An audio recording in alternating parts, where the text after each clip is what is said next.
Hey, it's Tim, Pickup Truck Plus, SUV Talk. Looks like we have information on the next generation Chevy Silverado. There's lots of changes going on with GM, with the trucks, with the Silverado and Sierra. Lots of stuff happening, and it looks like we're finally getting some details. If you remember a couple live streams ago, Jill and I talked about, where's Chevy been? There hasn't been any really big news besides their EV news.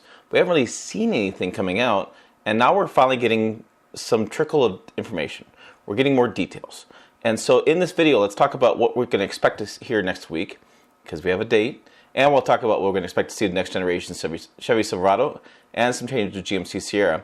So if you're in the market for either one of those trucks, this is a video you need to watch. So according to GM Authority today, there's going to be an event on the day before the auto show, July 13th, next week, that's Chicago Auto Show, that will debut maybe a new model or make some announcements or changes. Now, I haven't got an official invite for this. It looks like it's just going to be maybe an embargoed press release, something like that, coming down the road. But there's a lot of conversation going on right now about what that could be. And what we think it's going to be is it's probably going to be the new 2022 Chevy Silverado Limited. Now, this is something that Chevy's done before. GM's done it before. Ford's done it. Ram's done it. Ford's done it. Ram's done it. Chevy's done it. I know that for a fact. What they do is they take the old body style and it adds maybe some new features to it, and they offer that as an in-between gap between the older model and a new model. So we know there's the brand new, well, refreshed, not brand new, Silverado coming.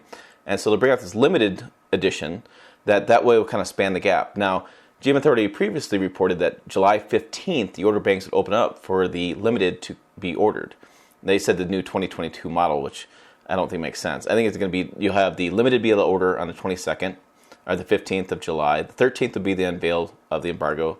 15th, you order it. Stay with me here. It gets built in September, and that would be the limited. That'll be the gap model between the older model and the new model. They're just going to, supplier issues and things force them to often make some changes to those trucks to allow them to keep building them on the old platform and before they release the new one. So the new one, the one you're all waiting for, that we expect to have, and I'll put some images on the screen here, we expect to have a new front fascia, a new rear fascia, some changes, like I said, bumper, front grille being changed quite a bit.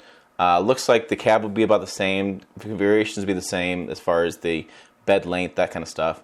But the biggest change is going to be the interior. This is one of the areas that Chevy has taken a lot of grief over, and GMC as well, was when they came out a new truck in 2019, they didn't do a lot to the interior. Now, the interior is not bad. I tell people it's just the reality of things was that in 2019, the Ram 1500 came out as well.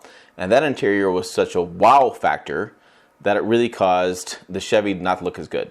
So that's kind of a double-edged thing. A, they didn't really improve it, and B, they got looking really bad because the other truck came out and looked so darn good. So that's what's going to happen there. You'll see there's conversation about bigger infotainment screen, which makes sense. Everybody's doing 12-inch screens these days. Whether you're going to do vertical or horizontal is the biggest question. You're going to see probably, I think it's going to be more of a vertical screen. You'll see the column shifter. Looks like it's maybe going away, going to a console shifter.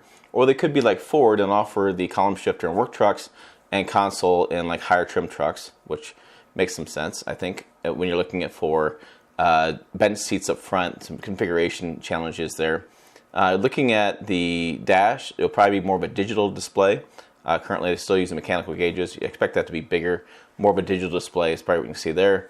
The basics like wireless CarPlay, wireless Android Auto, those kind of things. Adaptive cruise control that they left out of the 2019s, which was based on the fact that they added it later on, but they added it as an add-on system. They didn't really incorporate it too well. That's probably the reason why the front fascia is going to change. So they can put the sonar in there and run their wiring to add that adaptive cruise control. I remember being at the launch for that, and we were all kind of shocked that they'd even consider offering it.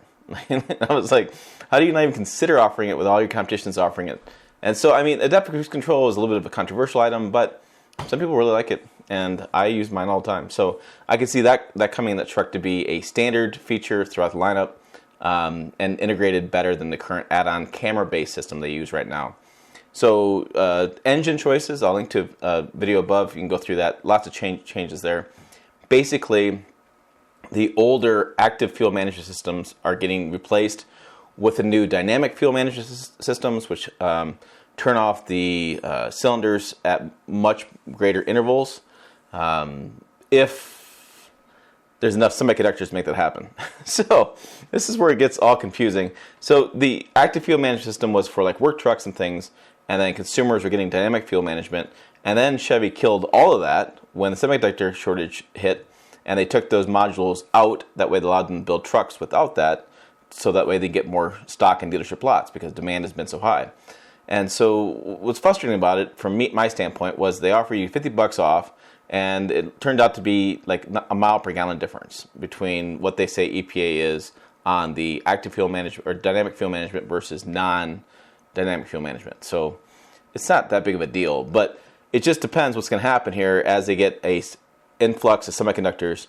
Are they going to offer that now in the 2022 model year? Is that why the holdup is? Is that why they're going to kind of wait to bring this out? It seems like that would make some sense, that they would hold up things to bring this out, not to have replacement, create customer confusion, and things are happening. So I just ran a story today. Ford F-150 is putting out, Ford's putting out a bunch of F-150s. They got a new supply, semiconductors, so they're going to send out thousands of trucks. You can see the same thing happen with Chevy here as well, where they get a bunch of semiconductors and they can send out all those trucks. What makes this all kind of interesting from a timing standpoint, and I'll wrap this up with this final thought, is that as a business owner myself, I know I have to buy a truck by year end. If you buy a truck sometime in the year, you're able to write off the entire truck. So a lot of businesses buy trucks in December, November, December. That way they can write off for the entire year. They have a tax break because they bought the truck. And so when you're looking at this information, if you have the limited go to production in September, end of September, I really hope the 2022 refresh model will hit dealership lots and start going production like October, November, and dealership lots in December, because that's a big deal. You know, commercial for a lot of customers, or a lot of the market, is half of truck sales. And so if they don't have something out there by December that customers want, well, that's going to create some problems, and they're going to create some issues with making sales. Now, the limited could be the version for commercial customers and be fantastic. But for me, I want to make sure I buy the latest and greatest if I were to buy a Chevy this year. And so I'd want to make sure I buy the refresh one, not, be off by a month or so. So this could be a really interesting time crunch. It could be a really interesting time crunch for Chevy to get the trucks dealership lots to before year end for consumers and commercial operators to buy them for tax credits or for having that one by the year end new truck. Really critical time for them, especially. Now, we do have heard that there's a Colorado, I keep saying Colorado, a Silverado ZR2 coming. It'll be above the Trail Boss. It's going to be a much more off-road version. And we know the GMC Sierra is going to get a big change. It's going to be offered with Super Cruise, which is their semi-autonomous driving system, coming later on this fall. There's also talk about a GMC new trim level as well. I've been hearing little whispers about. And so there's lots of changes going on with GM and Chevy trucks, or GMC and Chevy trucks. I can't wait to do another video next week to really give you some more details, but I want to give you the information today to kind of set you up for what's going to happen down the road. Speaking of that, make sure to check this other video out over here, website down below. As always, thanks for watching. I'll see you down the road.